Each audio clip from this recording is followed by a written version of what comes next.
Welcome to the Live Loving live stream with John Davis.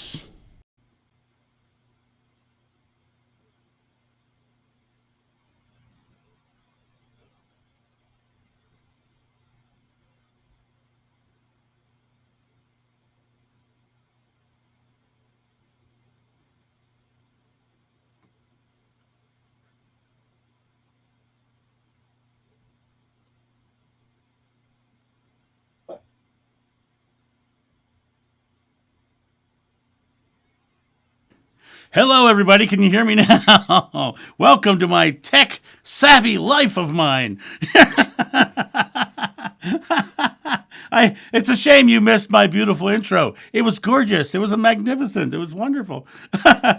So, ladies and gentlemen, welcome to the Live Loving live stream. It is beautiful to be here with you people. I am so excited to be here with my good friend Kim Carey tonight to talk about the spiritual topic of love and fear. And even when the sound goes out, I'm not afraid. Let me just hand this over for a second to Kim so she has a chance to say hello to you guys as well. Hello, Kim. Hello.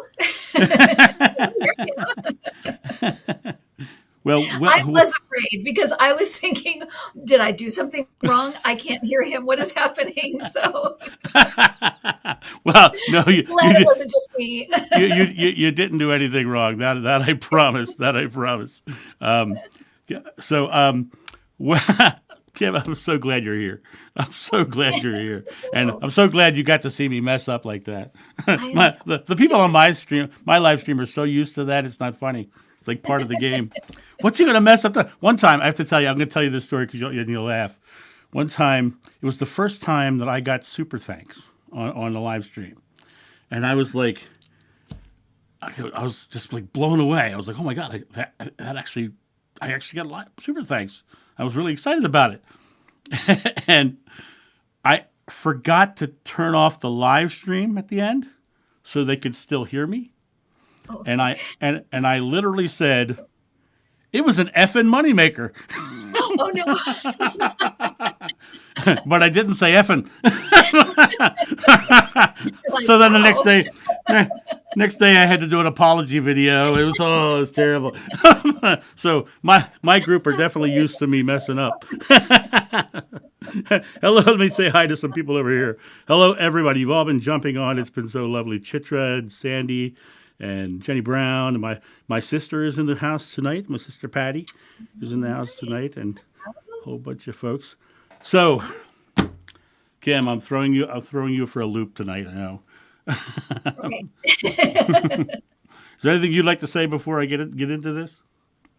No, I'm just really happy to be here. I'm happy to hang out with you and your family here. And this is a very interesting and can be quite a deep topic. So I thought I can't wait to hear what John has to say about this. Well, I'm excited to just have a conversation, easy conversation, and then you guys jump in the chat board, and we'll take some questions as well.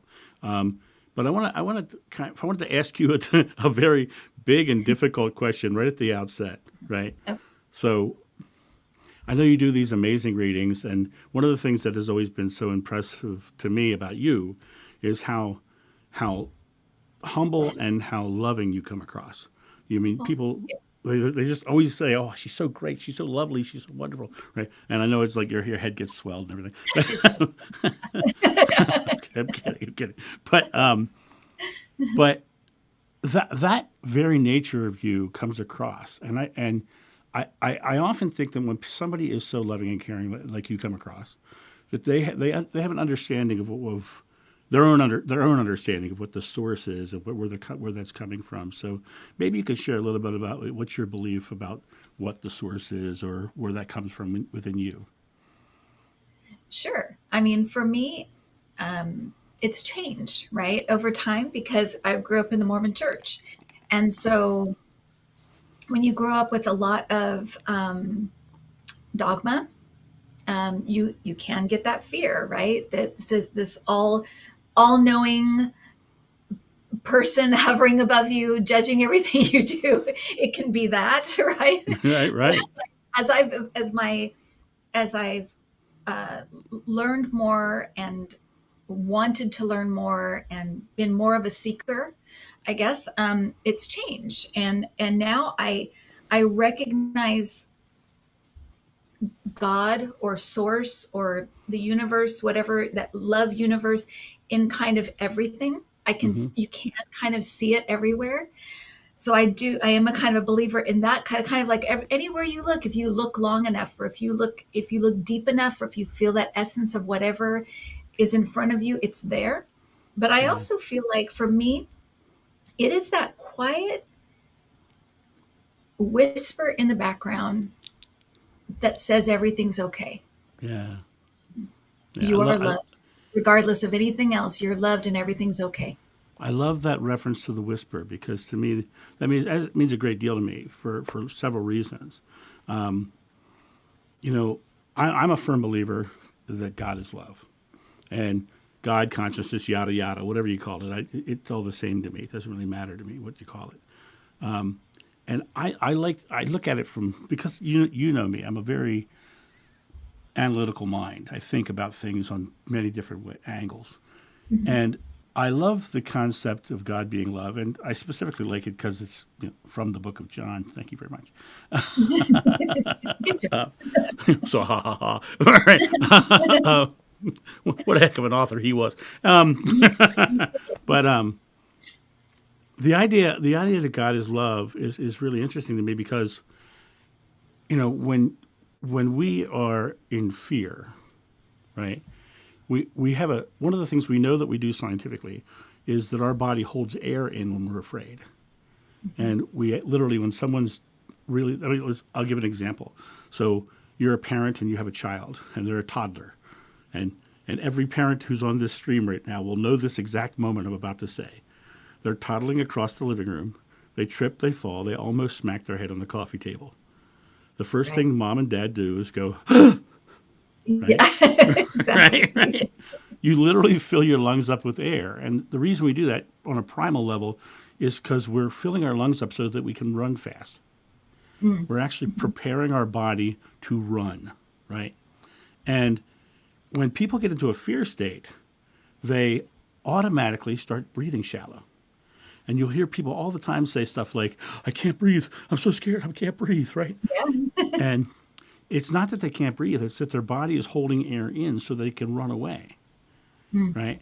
And then you take the actor on Broadway and they forget all their lines and they're on stage and 1,000 people are looking. They're literally trained to exhale and relax all their muscles, and all their lines come right back to their head. They've basically shut off that fear response. So when you say whisper to me, that whisper that you talk about comes with an exhale. It comes with that feeling of release of fear, right? So if God is love, and if we look at fear as an interesting opposing opposite, when you release your fear, you come back to that whisper state, back to that place of feeling that easy, blissful state within. I think I lost you for a second there, Kim. It looks like I might have lost Kim for a little bit. I'm sure she'll be right back. She'll be right back in.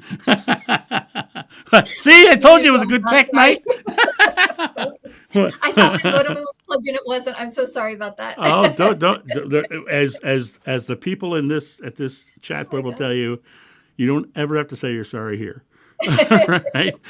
Because things happen, and I won't use an F word like I did the So other time. sorry.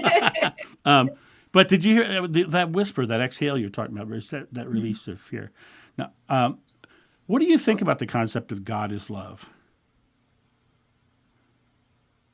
I think it's accurate. Yeah. It's an accurate thing. I do. I do. I think that it's.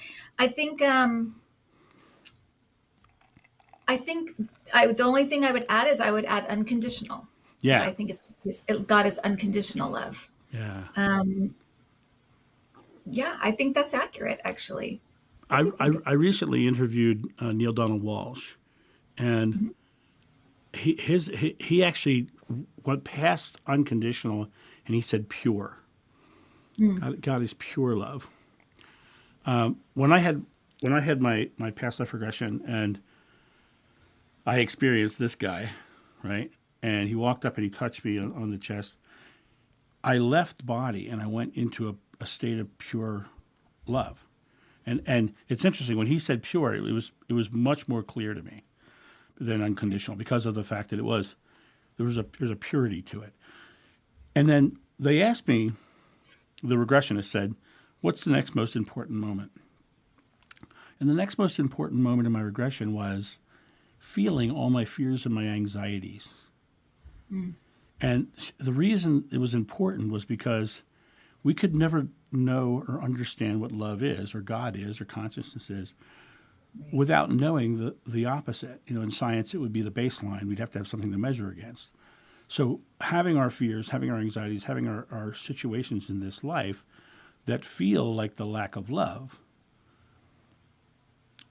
it gives us the opportunity to really experience love. Because without that experience, love, God would be a concept, not a feeling.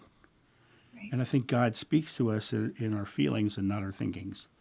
Have you ever heard the analogy of the white room? Have you ever heard that before? No, but before you say anything, I want to say this clearly. Yeah, yeah. I've been out of body several times, and multiple times I have bypassed what I was doing and ended up in the white expanse. And I'm in this space, and there's distance, but you can't see an end. You know that it's an expanse, it's a room, and you're Right. in this place of pure bliss. And the first time I fell in there, I felt like a child.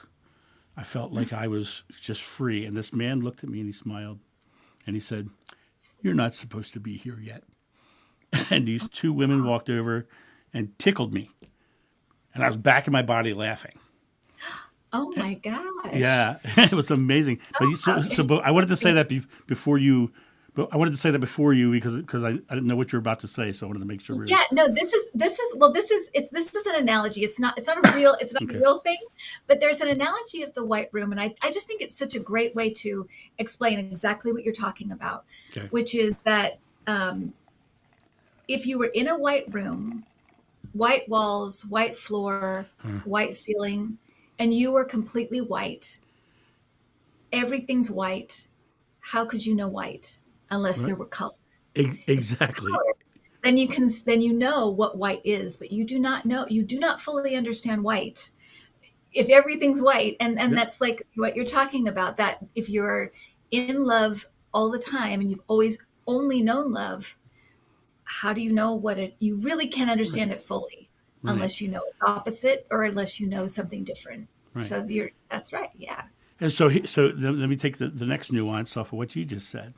So we're in this white room and we're experiencing this white, right? And then we have our fears and anxieties, and those fears and anxieties are like a fog machine, and the fog comes up and we can't see as much of the room, and the fog comes down and we can see more of the room, and then at some point we have to realize that our hand is on the knob of the fog machine, that we are literally cranking our fears up and cranking our fears down.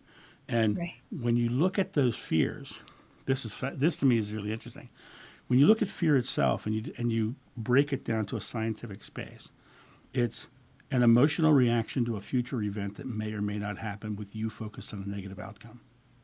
Right. Right. So you literally have to be focused negatively on something that's in the future. And so if you were focused on a positive outcome, you wouldn't be afraid, right? And you would feel that exhilaration of the joy. And to me, when I look at that white room and that fog machine, the white room is pure love, pure bliss.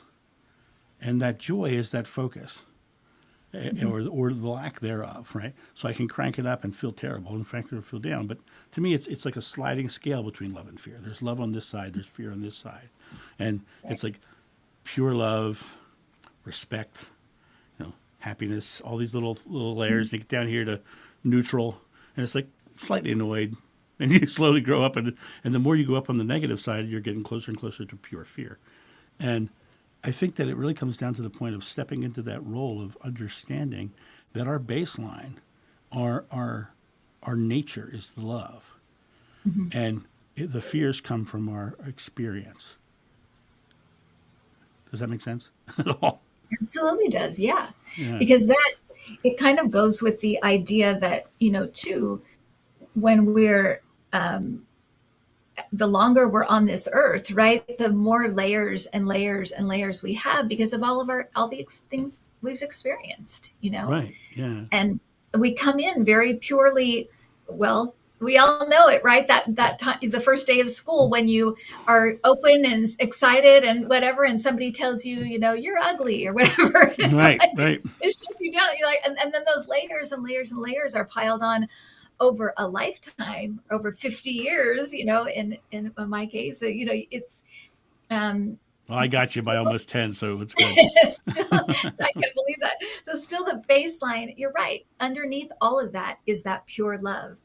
But you do have all of these layers and layers and layers that are compiled. And where do you hold them, right? Right. They're all in here. They're Right. just all in here, right? Yeah, and all of this is subconscious, Yes. right? Yes. The Buddha said the secret to enlightenment is the eradication of fear, and I love that. I love that quote because it comes down to just releasing our fears, right? And when you look at the idea of of how do we release those fears, how to release those anxieties, this guy behind me here, he said, "Be born again," and he said, "Ye must become as a child to enter the kingdom of heaven." So he basically says, release all your beliefs and come back Right. to that pure essence. Release all that dogma, that fear-based stuff, and all those events that made you feel diminished or less than, and come back to the pure space of that joyful child, and come back to that space of clarity. And you have that child, and they're there, and they're, first of all, they're like a gangly doll who have no real control over their bodies, right? and then there's that Right. one moment as a parent when you first see them smile, and you just go, oh, oh, right? And it just rips the heart out of your chest because it's just this Absolutely. pure, loving smile, and it is that moment is the moment of pure love. But Mhm. when now on the flip side of love, and hey, thank you, Tyler. That's amazing. You're amazing too. He just gave us a $20 Oh, thank you. thing. That's Um, you. so when you're experiencing that base of pure love, what I find really interesting is that all that subconscious belief that's back there is literally creating, if we don't take the active present moment choice to change it. Do you have a way that you break free of those limiting beliefs? Yeah. I mean, I'm a huge, I would say follower, but I'm a huge, reading A New Earth by Eckhart Tolle completely changed my life. Yeah, That's what I will say. yeah, yeah, And that is, it is really the Buddhist, the Buddha. It's also Christ as well.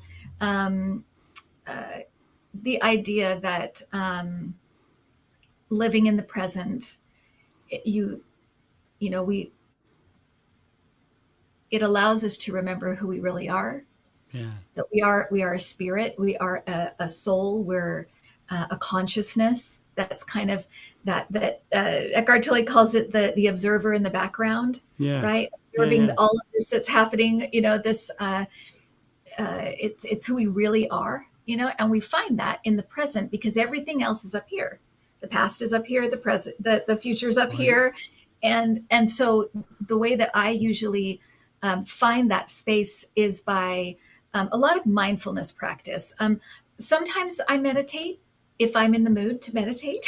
Right. There's lots Right. of ways to meditate, but I use my senses a lot to become present. If I'm washing dishes, I'll smell the soap, I'll feel Yeah. the water, I'll look at the suds. I'll kind of become completely absorbed in the task. I get a lot of messages from my guides when I'm doing housework because I just kind of watch the vacuum go back and forth. And I just it's the same thing I do when I read, I scribble. It's the same kind of thing. It just brings you right here Right. and lets you kind of focus on one thing. Coloring's a good way. I like to color. I like to just sit and be in nature and just kind of take in all the colors and the smells and feel the wind and things like that. So I use a lot of mindfulness rather than total meditation. But I do Right. like to meditate when I'm in the mood and I have the time. Right. No, yeah. I'm not feeling pressured, like, oh, I only have 30 minutes to meditate. Go, I Right. can't Right. Well, you know, that. I'm a word guy.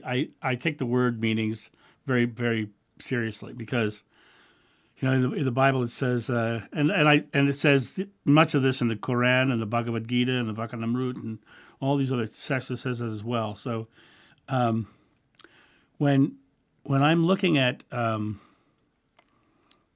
all of this present moment talk, the Bible says whatever you ask in God's name is granted, and Moses said God's name was I am, not I will be, not I was. Right. So it literally is about being right here in the I am moment. And then amen means so be it, means right here, right now, it's done. So it's about getting very, very present and in the present. Now, in Buddhism, there's a quote that is mistranslated over and over again. It's the most famous Buddhist quote in history. It's the quote, life is suffering. And the reason it's mistranslated is because Pali, the original language, is a conceptual language, and English is a literal language. And when they translated the phrase over from Pali to English, they took the word dukkha, which is the word for suffering, and when they translate it to English, they take the first meaning of the word dukkha. But if you take all three of the meanings and you put them into a concept, what you actually get is life is suffering because of our habitual responses to our subconscious belief. So we are habitually responding to this past experience.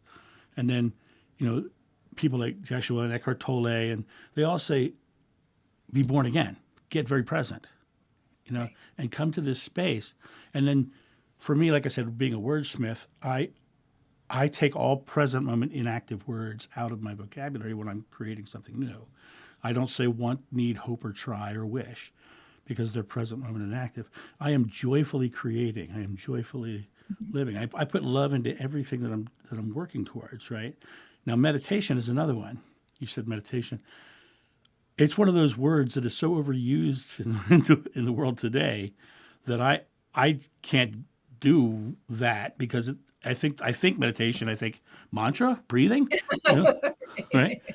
But I tried them all, right? I even did the Right. Kundalini yoga, feet in the air, fire breath, all that stuff, right?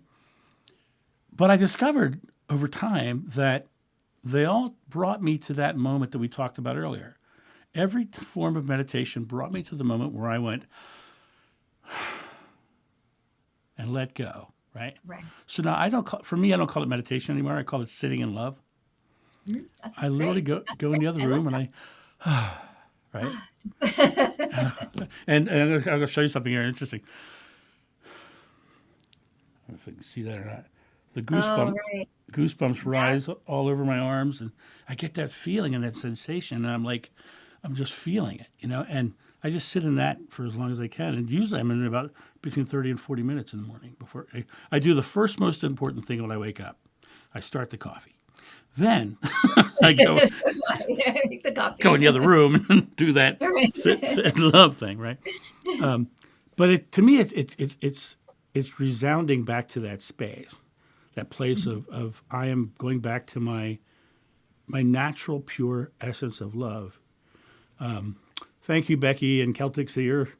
That was very kind and generous of you. So coming back to that space, so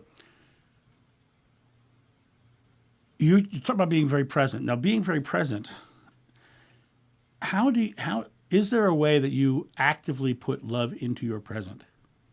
And that's a weird question, but is there a way to? I don't even know if I can answer that. I think that, well, I think that being present, when you are being present, you are being one with life. Mm-hmm. And I think in that, that is a loving act. To Yes. be one with life, to fully respect and understand that you are here now and you're respecting that present moment. You're fully embracing that present moment. That is an act of love. That is I an act of love. That is love. I It really, agree. I agree really, 100%. 100%. yeah. I was one time coaching a lady with agoraphobia. She could never leave her house, right? And it was very interesting because I would go to her house and pick her up and take her out to lunch, just because I wanted her out of her house, right? Because I'm ornery that way. And Right. one day we were driving, and she says, "John, why do the cars merge easily with you on the highway?" And I said, "It's because I love driving, and because I love driving, driving gives me love in return." Oh, Right? And she said, "What? Right? Right?" And then I told her the story, and my viewers know this story, but I'm going to tell you because I don't know if you've heard it or not. But there's in India a Hindu Swami named Swami Narayan, and he was a 13-year-old boy who reached enlightenment.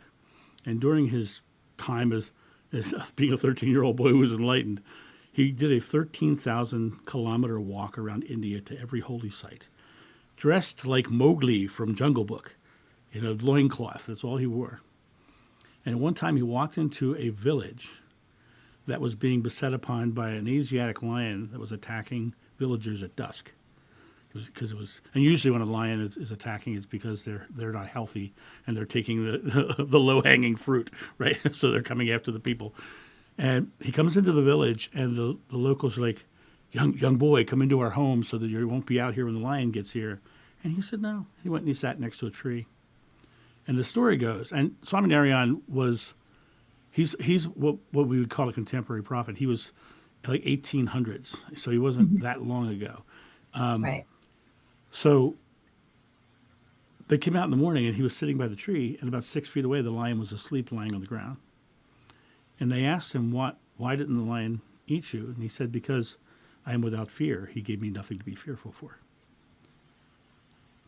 And to me, when I look at that from both perspectives, driving gives me love because I love driving. And, Hmm. he didn't have fear so the lion didn't give him something to be fearful for. I think it really comes down to that you being very present and Hmm. very present in choosing love over fear. Right. And in that process of, I don't have fear, so this isn't happening. And I see every day in my private sessions that I do, I see so much fear and anxiety from the past, from dogmatic religions and fear-based religions. Yeah. And it's so damaging that it's now become subconscious. I'm Right. working right now on a long form video for my new channel that's about releasing the dogma of religion. And it's fascinating as I go through it because it really, the more I hit it, the more I see the dogmas from my own Catholic background that I have. There's still things that still pop up. It's like, oh, I feel that little twinge, right? It's those little subconscious moments. So, do you have subconscious moments that you still fight? Oh, sure. My you when you started this by saying, oh, they're talking about humility, and I would say that is the more ins, uh, insecurity is the form that my ego takes. Some people, their ego takes the form of, I think I'm so great, I think I'm so wonderful, look how wonderful I am, and the better they do, the bigger their ego gets. And I am that's not the form my ego takes. It takes the Right. form of, what am I doing? Could I possibly? Who do I think I am? Why am I doing that? A lot of imposter syndrome, that kind of thing. So those are the things that I still fight, but I have to say, being present has made it so much easier to make conscious choice. So I can choose to be fearful of it. And I also, you can choose to, when you're present, you're also in control of what your thought processes are going to be. So you can decide, I'm going to remember all the failures I've had in the past, or I'm going to remember all the successes that I've had in the past to build me up so that I can do this next thing. Right. Either way, it just helps to be present and here and now, and not just allow things just to come sweeping in because it's habit. And that is what a lot of it is. When we're talking about subconscious things that pop up because they always have, it is habit. It's habit to fall back into those same thought patterns. So, but those are the things I fight, are kind of more, can I do this? Why do I think I can do this? That kind of thing. But it's just the form that my ego takes. Everybody's ego takes a different, form. I wish I were one of those people who thought, oh, I'm so great. I'm so happy. I'm just so jealous of that, because I'm like, well, walk through life, but I don't have that. In Latin, ego means I, means just I, and when you break it down to in Freudian psychology, it comes down to awareness of the I, awareness of being me. It literally is your feelings, your thoughts, and your actions combined into the I. And when I look at the ego, I look at it as I take those words and I just basically put it to, I am aware of self. And I think when you get in the ego, you can get into a fear state of not being powerful, and then power yourself up with being so aware of yourself to the exclusion of others, and become an ego, like not an ego but a narcissist, right? That's the word that you usually denote with ego. Right. Or you can go the other route and become so selfless, and and give everybody else, that you end up becoming sometimes a victim or weaker.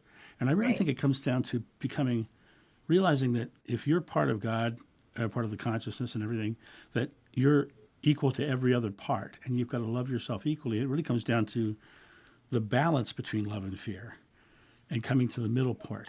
I did a coaching session with someone in the past week or so that was right.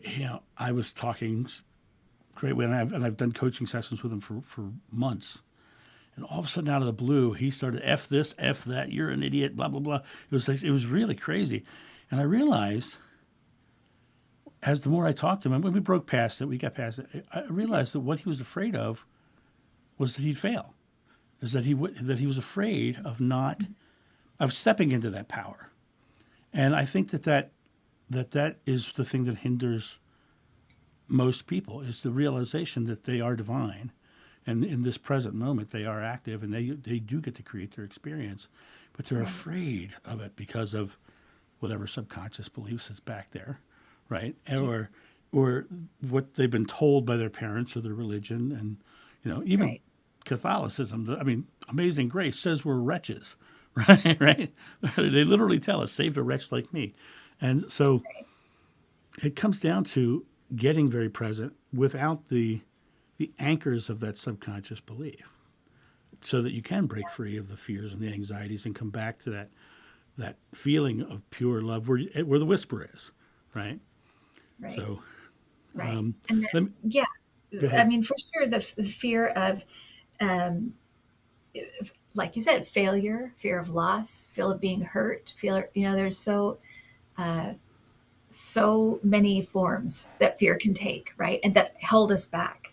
Yeah. And I bet, in a lot of your sessions, I mean, I know for me in a lot of my sessions, there is a lot of talk about what's my life purpose, why I'm here, that kind of thing. And I always feel like people are very disappointed when I tell them that you're a co-creator. Right. You're not here to just do someone's bidding. Right. You're here to do what you want to do, and you have you have certain tools and certain things that you can do well, and certain things you love to do, and you're a co-creator. And I think that, like you said, I think that fear comes up because if I'm just doing something for someone else, that's a lot less scary than thinking I have the responsibility and I have to decide. Right. That's scary. So I think it is scary. I can understand the F this, F that, because of failing at what you feel like you should do, or what you want to do here. That's a scary thing. Right. And see, and there you go. See, the shoulds and the wants and the needs and the hopes and the tries. Yeah. Those are all actions based upon, or inaction based upon the subconscious mind, right? So what I do is I tell people, start recognizing what you're saying, because your words are coming right out of your mouth. Now I'm going to an esoteric meaning of the first lines of the book of John, right? And when they translate it biblically, it says, in the beginning is the Word, and the Word was with God, and the Word was God. And they'll say that the Word is Jeshua, this guy, right? Mm-hmm. But if you think about it and you combine it with quantum physics, and Einstein told us that everything that we're looking at is pure energy and an energy event. And mm-hmm. the wall is made of the same atoms as the air and the eyes that you're looking at it with. Right. So it's all the same stuff, right? And our words and our thoughts get expressed out into this energy. And the belief is shown to us in our experience. And when we put those thoughts out and those experiences, then we start to have those experiences. And then what happens is those experiences start to give us subconscious belief. And mm-hmm. then we have this underlying subconscious belief from the experiences. But the biggest thing that I see people struggle with is they sit right here in the present and they go, this is the way things are. Rather than saying, I'm not doing that now, I'm doing this now. Right. Because they continue to create the same over and over again. And right. the things that they're creating is their fears. All that negative experience was all based in fear of some kind. And so they're afraid it's going to happen again, or they're afraid something's going to be like it was before, or and so they get mired in the fear. They get stuck in their velvet cage. You were talking about the co-creator with God. The way I describe it to people, and I on here as well, I say you are the inspiration. God is the paintbrush, and the canvas, and together you create a beautiful painting. Right? So all the things that you need to create this experience are coming from the source, but you're telling the source what to put into it. And when you come to the realization that, as Jeshua himself said, ye are gods, that you are divine and you are creating the experience. Have you ever had any profound experiences with seeing the world as energy? Seeing the world as energy. Well, I do lots of orb work. Yeah. And that's where I get a lot of, and a lot of it for me it's almost sciencey, because I'm experimenting all the time, because with orbs, it's energy, it's intelligent, and it reacts. Right. I did a video where I was asked for, it was after my mom had passed away, and I felt like there was a point in my grief, I just couldn't get past it. I just felt like I was kind of stuck. And I thought, I'm going to ask the orb energy to heal me and just see what happens. And I filmed it, and you can see them coming down and going through me, coming down and dipping over me. And inside, what was happening was, so you can see it on the outside, right? You can see this energy thing happening that I've asked for. It's happening. I've asked for it. It's happening. And what's happening inside is my chest starts to tighten, and I just feel this burst of emotion that needed to come out. And that's what the healing was. It was like it was a whole experience, but I filmed it and put it on my channel. I saw it. I was amazed. Okay. So those are the kind of things where I am like, and you took part in the apology video that we did when did the whole thing with was around the time that George Floyd happened. Yeah. And that was another one where I was just so upset because a bill hadn't passed. I talk about politics on my show, but the bill hadn't passed, and I was so upset, and I was crying, and on my Ring camera, this explosion of orbs happened because I was praying and empathizing in a way that was moving energy. It was such a powerful, expression of emotion that it was moving energy. And I'm not special. We're doing this all the time. We just now have the technology to see kind of a little glimpse of what's actually happening.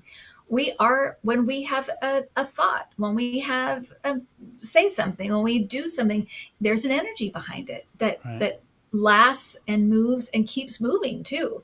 That effect that keeps going and reverberating through the universe, that is happening. It is a real thing. Right. But it's my own little tiny way of just kind of trying to figure some of this out and understand it a little better. Right. And I do my own little experiments and my own little things. But for me, those have been some really profound and very real ways of seeing what is going on with energy and with us, and the love that kind of connects all of it as well. Yeah. Because of that video, I bought one of those cameras, and I have not even set it up yet. Okay.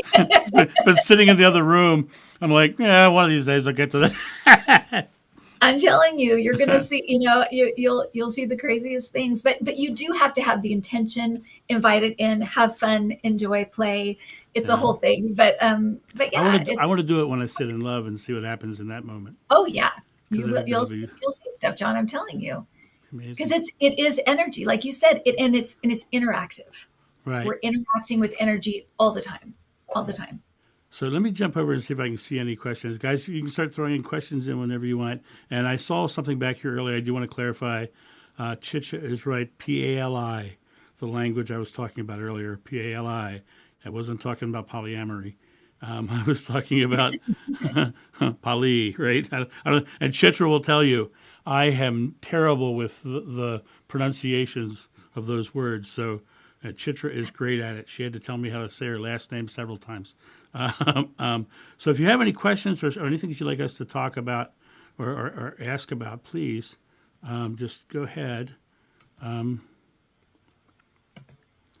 I could see the guest chat before. Now I can't see it anymore, but you'll just have to Yeah, I'll just see what's going on. That's okay. I'll be your Adam. Be my eyes and ears. I just won't be able to put things on the screen in front of us because he's much more tech savvy about that than I am.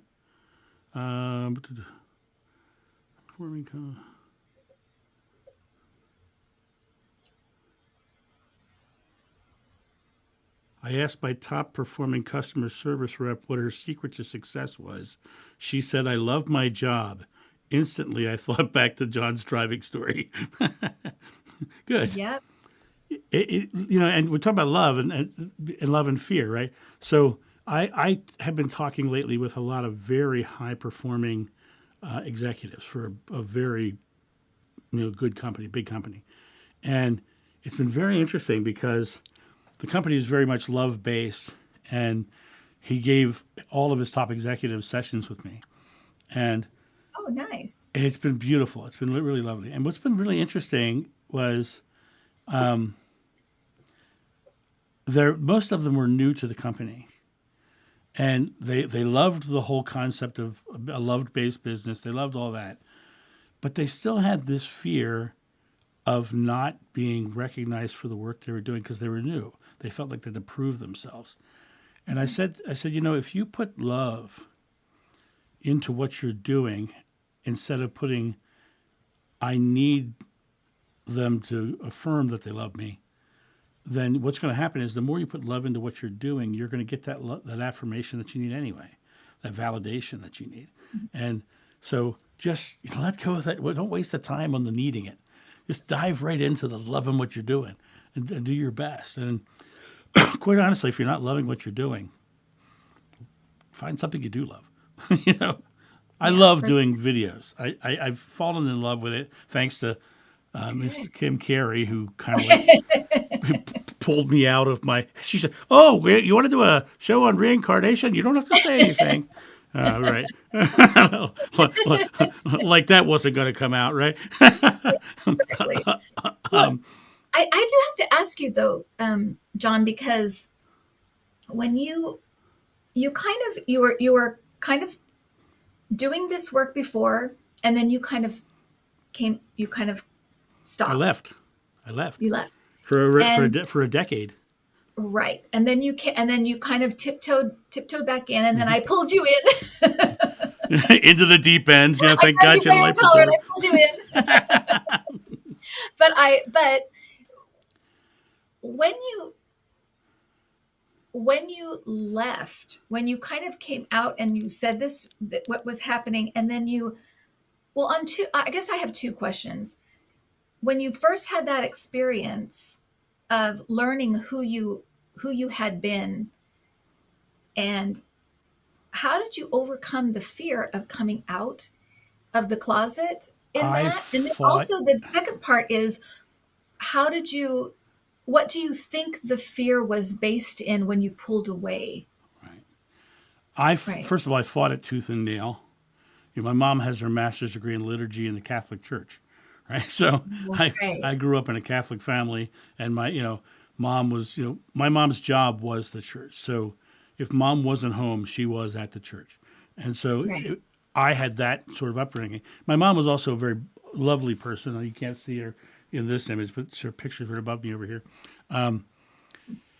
She when I turned 18, she literally said to me, she said, spirituality is a personal journey. Go figure out what you learn, but I really don't think if you'll want to come back to Catholicism, you know, hope so, right? Mhm. And it was one of those moments where I was like, oh, okay, good. I'm an atheist. Don't have to go to church anymore, right? Woohoo! I can go sleep in on Sundays. Right. But that the reason I ended up having 19 psychics tell me about it is because I kept denying it. I was afraid of it, and I didn't want to be the guy who thought he was Napoleon. Right. Right? I didn't want that experience. And actually, what happened to me, Kim, was very interesting. Just like in the interview that we did with you in the Spirit Cafe, that led me to interviewing on yours. There's always something that pushes you in the direction, and I think it's the direction that you're spiritually inclined to go anyway, right? Right. But after 19 of them, I was like, I scheduled the regression, and I was like, oh, what the heck am I doing? This is crazy. This is crazy. And I said, just give me a sign. And a buddy of mine gave me a little paperback book called Edgar Cayce on the Millennium. And it was all about his prophecies for the millennium. I was Hmm. like, oh, this will be interesting. I started reading it. I got to page 32. I'll never forget that page number. Turned it over. In the right dead middle of the page, John the Beloved will again be named John. Oh, And that was jeez. it. Edgar Cayce said that in 1938. Right. Right. So I was like, I Right. went to my friend and said, read that. Does that say what I think that says? Yeah, that's what it says, John. And so I went and did the regression. Now, And how smart too for them to put it in a book for yeah, you, for me, right? right. That is the way to make you believe it's in a book. It's on paper. It's right for right. Very Yeah. smart of them to do that And I just was for you. at the time I was fascinated with Edgar Cayce. And then what I got the regression, and that was a unique experience in itself because it was like I was physically there, and the conversation I was having with the regressionist was the thought in my head. It was like a flip of consciousness.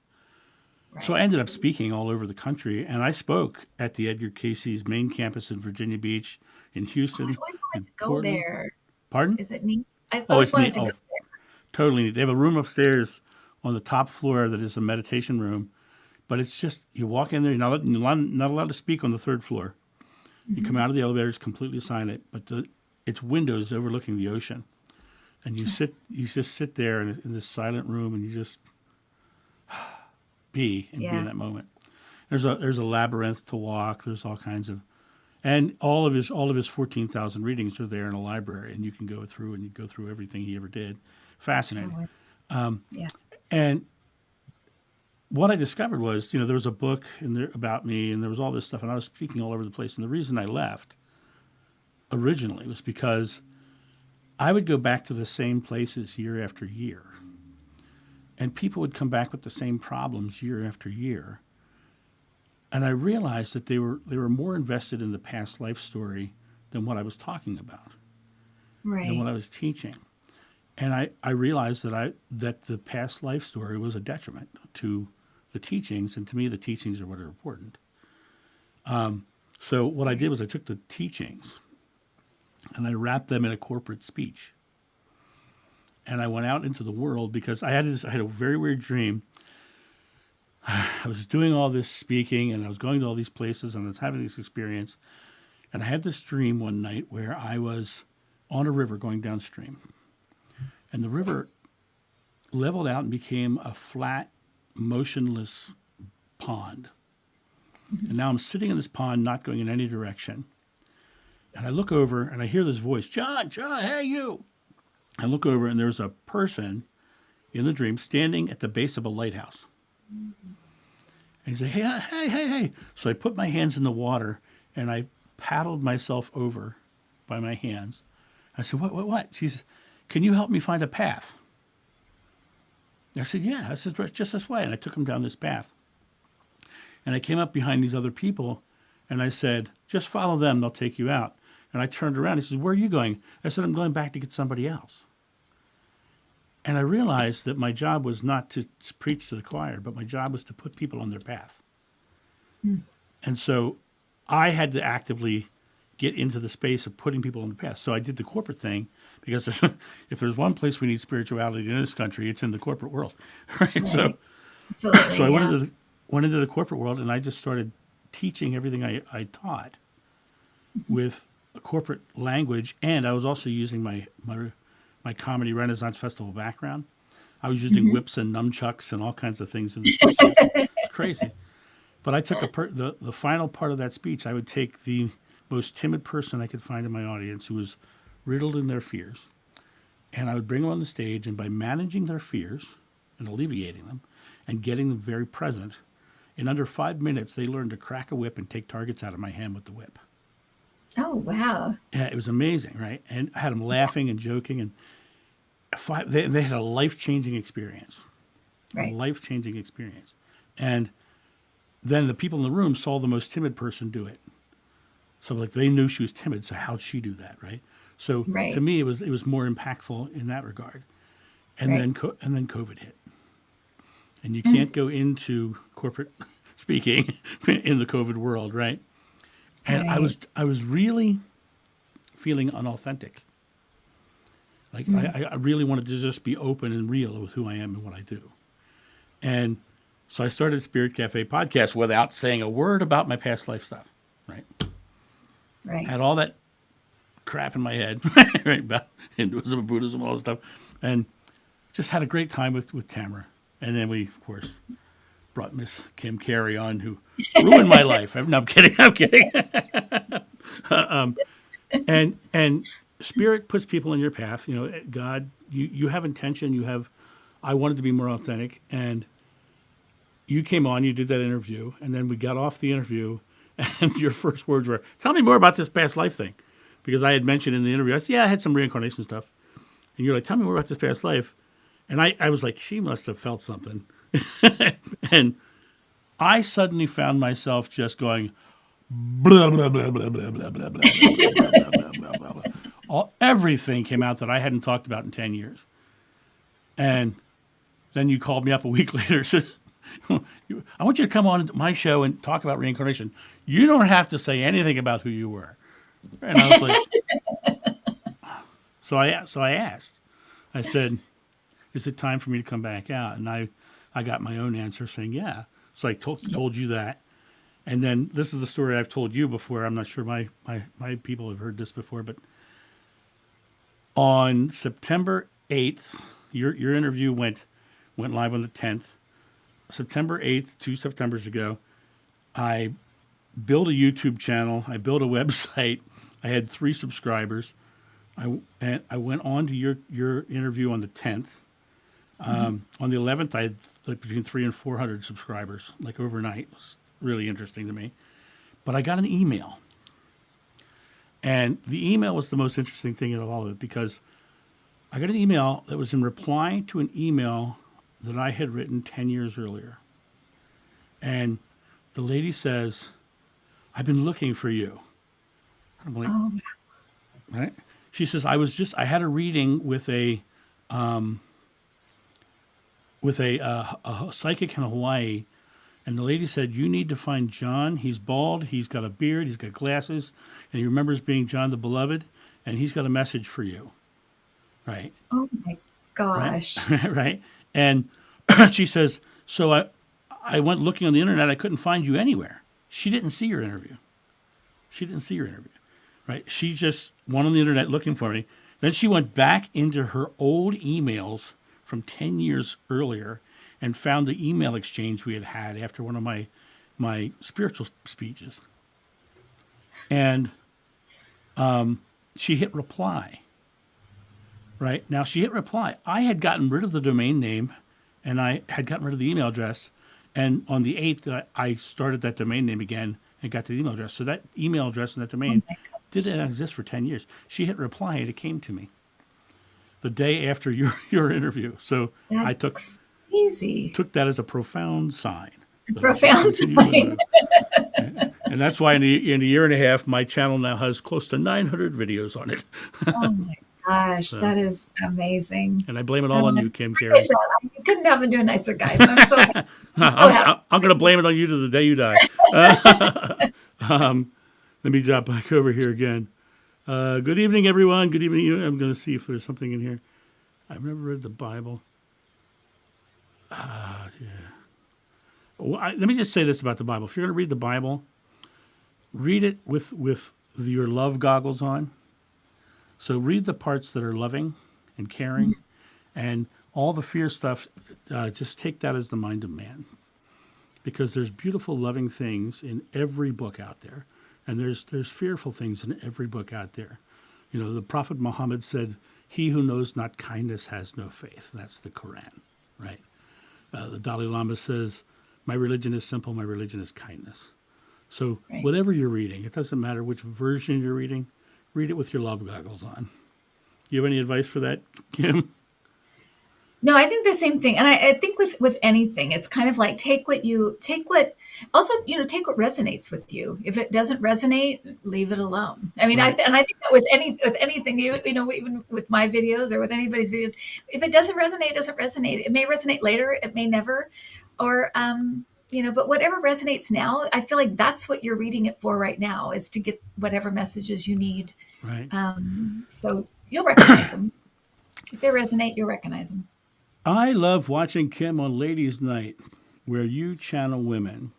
When you do that, do you think you are connecting with the oneness of Source? Have you always had that ability? Um, So I do what I now understand to be conscious channeling. And it's more kind of you're kind of getting things and you describe what you're getting. They're not entering your body. It's not anything like that. You're just you're getting stuff and you're explaining what you're feeling or what you're getting.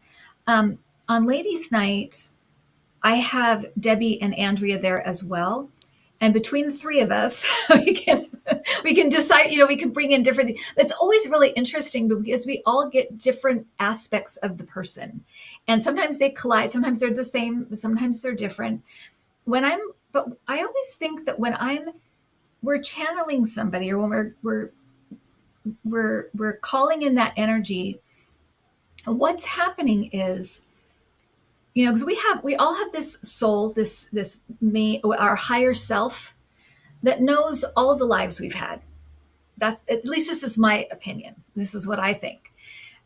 We have an oversoul or a higher self that knows all the lives we've had. And I feel like what we're tapping into is that. And when they come in for us, they're coming in as that person in that life. They're almost think of it as like an actor and a part they played, right? When you have like the Actors Studio, when he used to say, can we talk to so and so, and they'd start being that character. It's kind of like that. I feel like we're tapping into the actor, but they come in as that one character that they played here on Earth. Mm-hmm. So recently we talked to Marion Davies from the 1920s, and I think of her as she's had a ton of all these tons of different lives this soul has, but when she came in to talk to us, she came in as Marion Davies, who we were talking to, and then she talked about that life with us. But that's what I think we're tapping into, is the higher self of that person. Right. Right. Now, how do you define the higher self? Because I have a very interesting perspective on that, but I'd like to hear your point of view. How do you define the You higher self?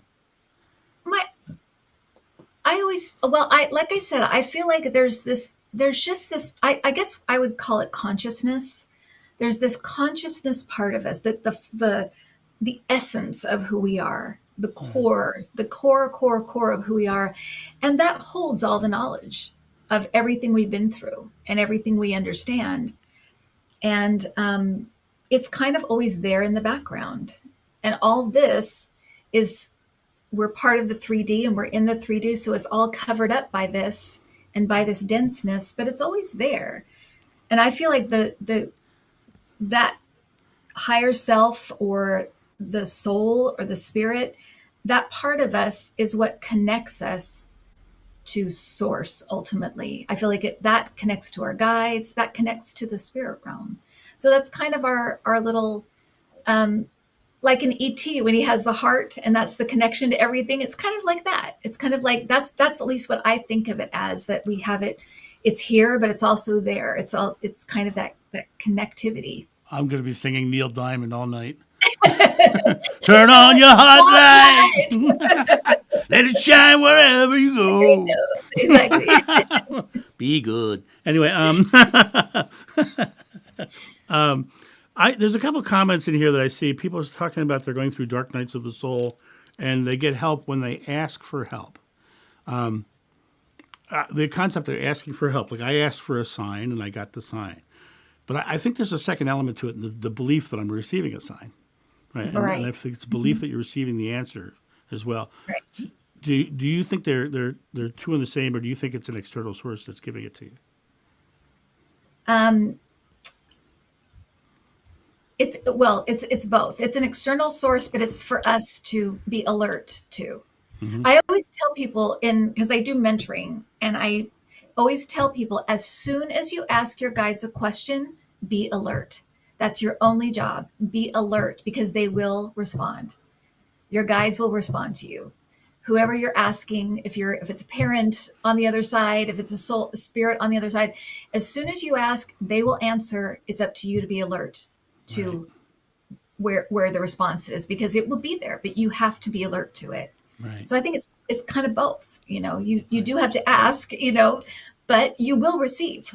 I They answer you. right, It'll be in a song. It'll be in somebody, a neighbor that comes over and says the right thing at the right time. It will be, could be a quiet whisper in your ear. It can come in so many forms, but it's up to you to notice it right, and to be alert to it. right. I, Right. I, I had a thing that I had done a while ago, and I did a video on this a long time ago. Um, when I'm manifesting something big, I I always, instead of focusing on the big thing, I focus on, I smokus. What the hell smokus? I focus on a small event that will happen when that Mhm. big thing happens. So I know, like for instance, I know when I come to a certain point of abundance, I'm going to get another Rottweiler puppy because I love Rottweiler puppies.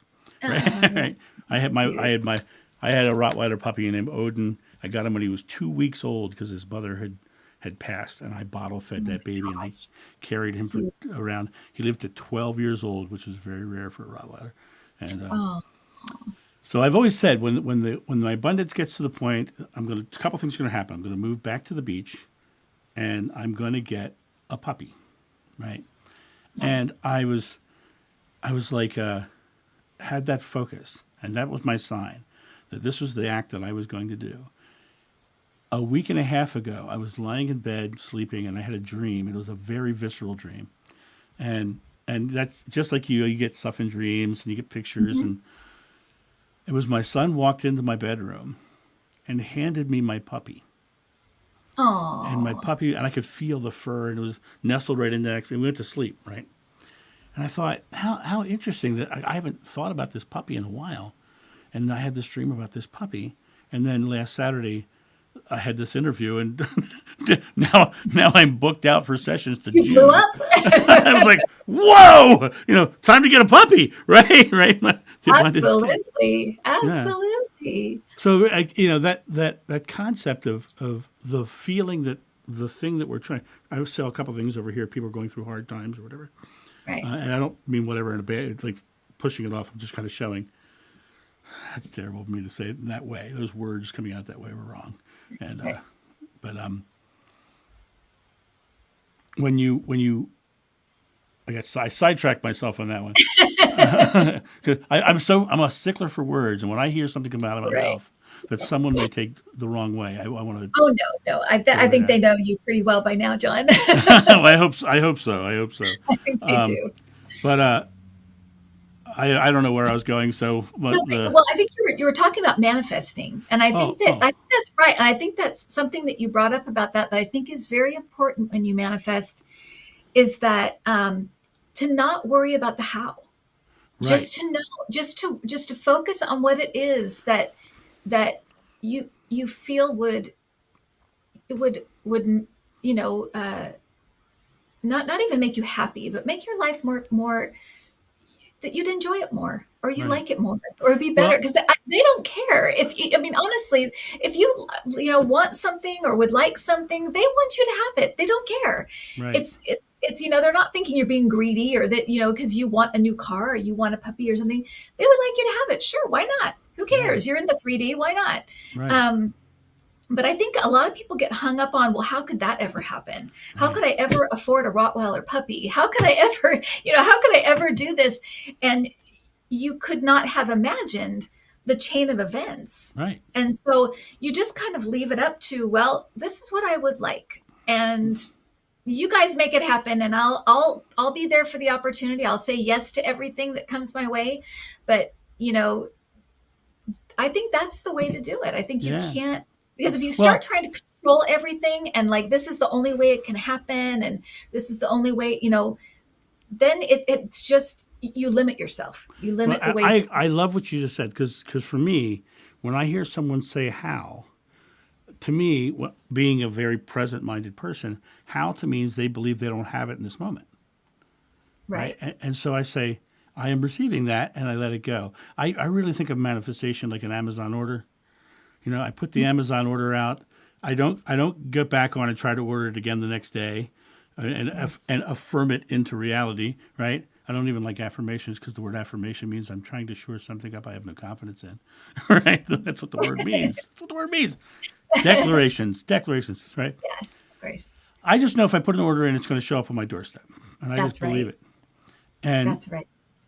when you're the creator of the experience, you don't have to ask permission, and you don't have, but you can ask the universe, God, consciousness, whatever, for a sign or show me something that says I'm on the right path, right? Because I believe I'm going to receive a sign. I'm going to receive a sign, right? And then you see the orbs come in, and you see all the things.